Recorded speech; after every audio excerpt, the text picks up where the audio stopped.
Good morning, good afternoon. I thought I'd do a quick video about South Downs Way.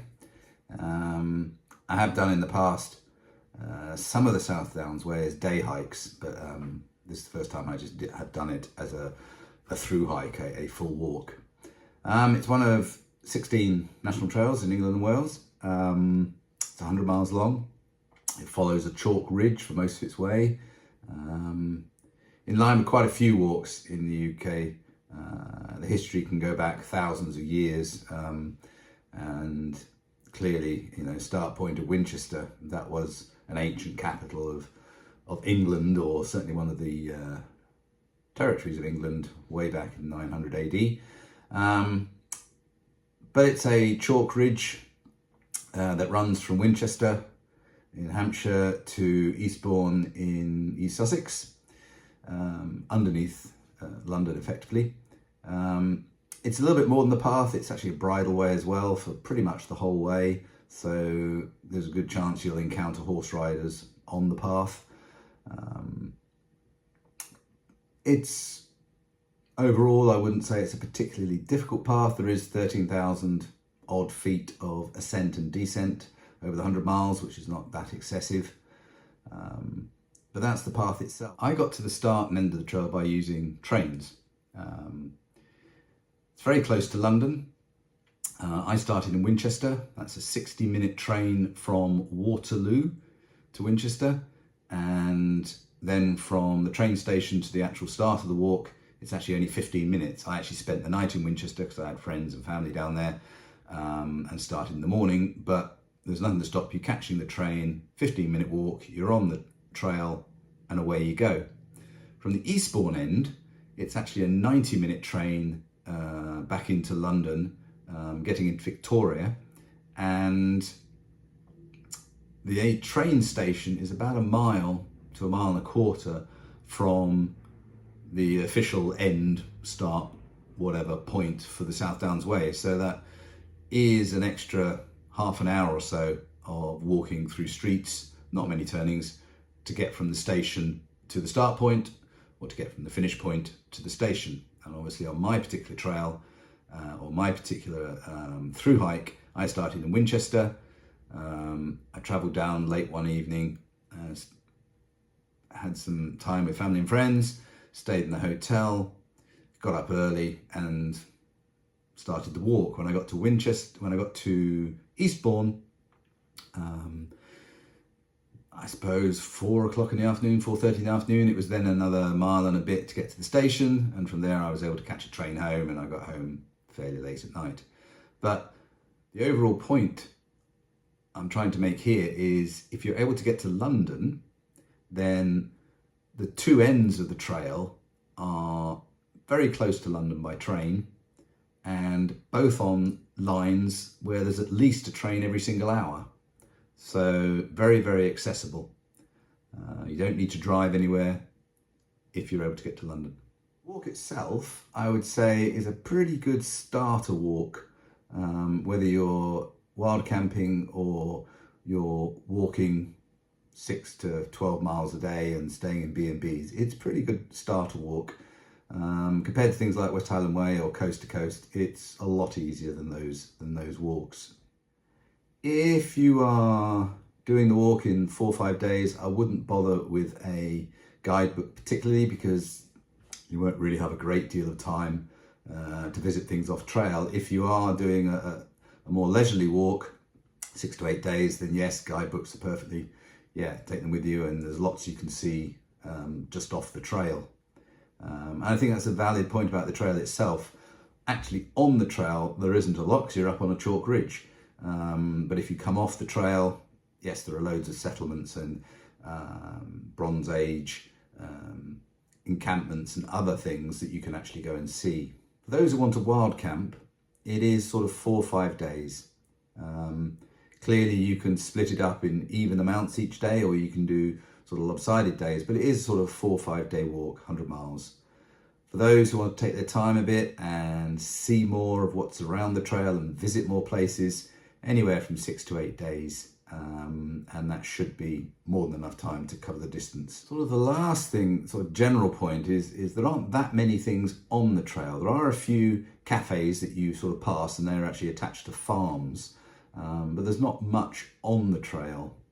You do go through, I think, a couple of villages, but not much in them. So most of the facilities you might want to do with food and shops, and even sometimes campsites, they are off trail. You have to come back down off the ridge and use those facilities.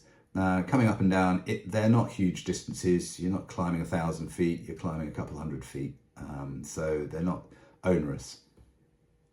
The next point about South Downs Way is which way to do it. Obviously, you can start in Eastbound and go westbound to Winchester, or you can start in Winchester and go broadly eastbound to Eastbound. My own preference, for a couple of reasons, was to go eastbound, starting Winchester and finishing in Eastbourne. One of the reasons, my father used to live in Winchester, so I'm quite used to the place, and it enabled me to go and see some people. Second point is broadly the prevailing weather from the UK, in the UK, comes from the west. So if you're walking from west to east, broadly it's on your back or coming over your shoulder. And then finally, probably the biggest reason, I did a day walk of the Seven Sisters 3 or 4 years ago, so I knew that was at the end. And to be honest, that's a much nicer target and end point and build to point than a pretty slow drag into Winchester going around fields. So going eastbound and finishing in Eastbourne means that you get Seven Sister experience at the end, which I think is a much better way to finish the trail. One of the things I have been asked by somebody is about campsites. Whether you're wild camping, inverted commas, and you want to use some campsites, or you just want to do the trail using campsites, yes, there are a lot of them. I didn't pre-book any of them because I did it in September, and really it was towards the end of the season, schools were back, so there wasn't really an issue. Certainly some of the campsites closer to Eastbourne had an awful lot of Duke of Edinburgh kids out and about, so potentially there could have been an issue, but there was no problem with me just turning up at 4 PM and asking could I camp somewhere. There are loads of campsites. I did notice a couple of them as I was going by, from a distance, looked like they were not flat. There was quite a bit that looked a bit slopey, but I don't know because I didn't go into them. Another option to do with camping really are youth hostels. There's certainly 2 youth hostels I passed. I'm not too sure how many there are on the South Downs, but you can either use their sort of bunk facilities or use their camp facilities outside.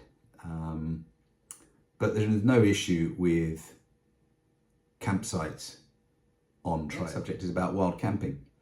I did a couple of nights wild camping and a night in a campsite. But if you're going eastbound, so from Winchester towards Eastbourne, certainly the first half of the trail, there's quite a lot of cover, quite a lot of copses. There are lots of places I saw that you could wild camp. In the second half, certainly the last 35 miles or so, it's far more open, a little bit more difficult to find a wild camping spot. Yes, it's possible, but a little bit more difficult to find a good wild camping spot. Another point just attached to wild camping is the concept of leave no trace. It's not very difficult. You brought the stuff in with you, take it out with you.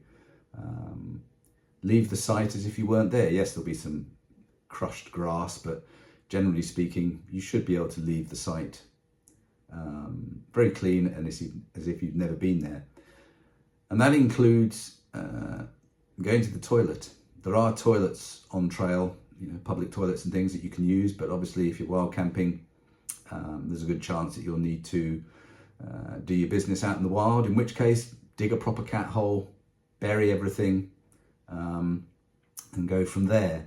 Now, obviously, there's quite a lot of agricultural land on the South Downs, so it is fairly easy the soil isn't too bad. It is fairly easy to dig a cat hole and leave no trace. But all in all, if you're wild camping, just use common sense, and respect the land and the landowners and everything that's there, and you should be absolutely fine. Water. Quite a big subject, because obviously we need water every day, and we are walking on a chalk ridge. And anybody who knows anything about chalk ridges, it can rain as much as it likes, and within an hour or so, the rain has all disappeared. So water is something you have to consider. Now, the great thing about the South Downs Way, I didn't realise this when I started, but it's the case, there are a whole series of water taps all the way along, clearly marked. As you reach each water tap, it tells you how far it is to the next water tap. It's drinking water. I didn't filter it. I just drank it straight there. So I never took any water from any river. To be fair, most of them are pretty awkward to actually get down to the river. I only used the water taps, and at one campsite, I obviously used their water. So there was no issue with water whatsoever. I only ever carried about 1 litre with me at any one time. Every time I got to a tap, I would obviously camel up and then carry another litre. So no issue whatsoever getting water. As I say, fantastic at the South Downs Way that they provide, whoever it is, that provide water taps at regular intervals. And when I say regular, I'm sort of saying 8 to 10 mile intervals, which is more than enough. The next subject is food. Obviously, if you're doing a trip where you're staying in B&Bs, food is a slightly different subject, because obviously you can get fed at the B&B and you're in villages and towns and you can eat out and go and visit supermarkets or whatever. But if you're wild camping, it's a little bit more difficult unless you accept that you've got to come down off the trail to go into a town. I actually set off with 3 days of food, breakfast and evening meal, and 4 days of snacks. So obviously my first day my pack was quite heavy, and by the end it was much lighter. So I didn't need to go to any supermarket or any village to get more food. I could just use what I had and stay on trail. On trail, there were a few cafes attached to farms, and you do go across some major arteries which do have food outlets. There are a couple of lay-bys that you go round, and they have, food trucks in them. So there are places you can get snack type food, but there aren't really places where you can go in to a supermarket, even a small supermarket, and buy extra food. So for me, wild camping, I pretty much carried everything with me. If I was going B&B to B&B, well, it wouldn't be an issue. It'd be a completely different process to set up. But getting food on trail, you can get snacks, but not much else. Final subject really is about kit.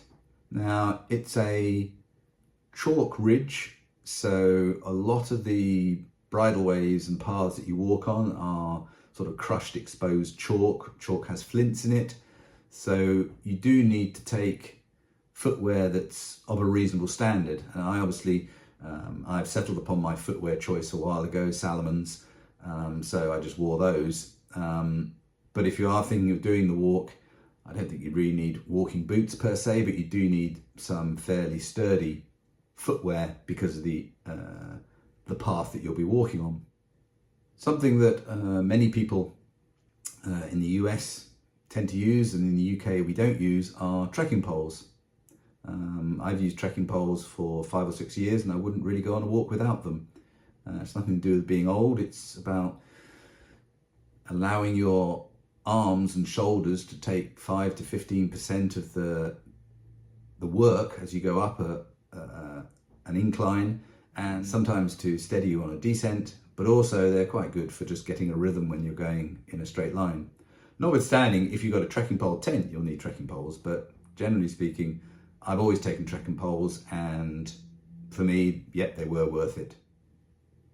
The trail itself, yes, it does have hills. I've just come off the Appalachian Trail, so the hills were nowhere near as severe or as long. So whilst it does about 13,500 feet up and down across the whole 100 miles, I would classify it as gently rolling, with an occasional up that might take you 5 or 10 minutes to get up. So you don't need any special kit in that respect. I did take my water filter with me. If I was doing it again, I wouldn't take a water filter. Otherwise, all the kit I would normally take in terms of tent and sleep system and cook system was exactly the same as I've used on any other trail. I did take some extra clothing because the forecast was some quite cold and wet weather. As it transpired, that weather occurred overnight and I didn't actually need to wear long pants or anything like that. So nothing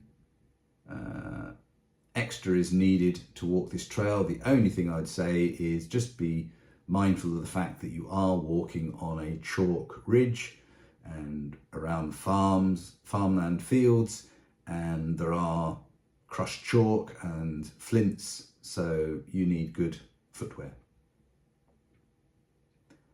And that's it. South Downs Way, 100 miles. I did it in 4 days, only because I was planning to do it in 5 days, but we had a train strike on a Saturday and I was going to go out on a Sunday, so I had to shorten my hike to come home on a Friday. But it's a beautiful walk, 4 or 5 day walk if you're wild camping, 6, 7, 8 if you're B&Bing. It's a walk worth doing. It's very easy to get to from London, so if you were thinking of, well, I've only got a week, you could fly to London, you could spend a day in London, you could get a train down to either start point, and when you finish the trail in 4 or 5 days, 6 days, you get a train back to London, spend another day in London, fly out. So it's quite a doable walk for people who've got a short period of time and just want to come and visit London as well.